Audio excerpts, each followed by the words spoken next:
Bago pa man magsimula ang regular season ay nilabas na nga po ng ESPN ang annual top 50 NBA players nila. As of now, hindi pa nga po nila inilalabas ang top 10 since simula rank 50 hanggang rank 11 muna ang ibinulgar. Pero kahit gano'n, nagkaroon nga agad dito ng kontrobersyal na problema ang mga players matapos ilagay ng ESPN si Victor Wembanyama bilang pang-11. Mas mataas pa kay Anthony Davis na bumagsak nga po sa ika-13. May ilan nga po mga fans ang hindi natanggap ang ginawang pag-disrespect ng ESPN kay Davis dahil malinaw, mas magaling, mas malakas pa rin ito kumpara kay Wembanyama. Hindi kagaya ng mga nagdaang taon, mas healthy nga po ang katawan nito at malimit lamang siyang magtamo ng injury. Kaya expected na magkakaroon ito ng career year sa Lakers. Ngunit kung si Victor Wembanyama ang tatanungin, wala rin naman nga itong nakitang pagkakamali sa ESPN. Sa katunayan,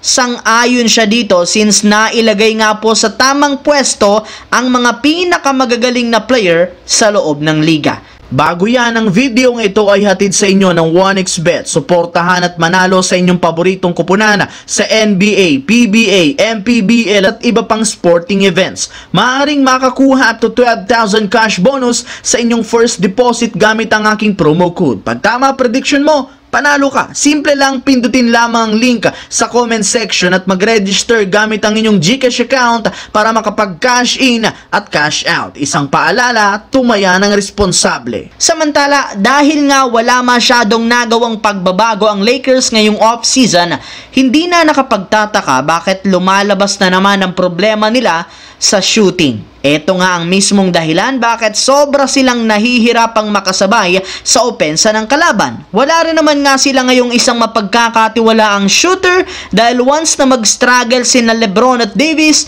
wala nang iba pang bubuhat sa kanila. Kaya suggestion ng mga analyst, kung gusto nga po ng Lakers na maging competitive sa West, kailangan nga po nilang mag-upgrade ng shooter katulad na lamang ng paggamit kay D'Angelo Russell bilang trade asset para kay Bogdan Bogdanovic mula sa Atlanta Hawks. Naibalita ko nga sa inyo na si Bogdanovic ang isa sa mga nabanggit na player na sinubukang kunin ng Lakers sa kalagitnaan ng off-season, sadyang bigo nga sila. Pero hindi rin naman ibig sabihin tapos na ang ganitong klaseng trade dahil maaari pa nila itong ulitin bago ang trade deadline kapag napatuloy sila sa pag-struggle sa kanilang shooting.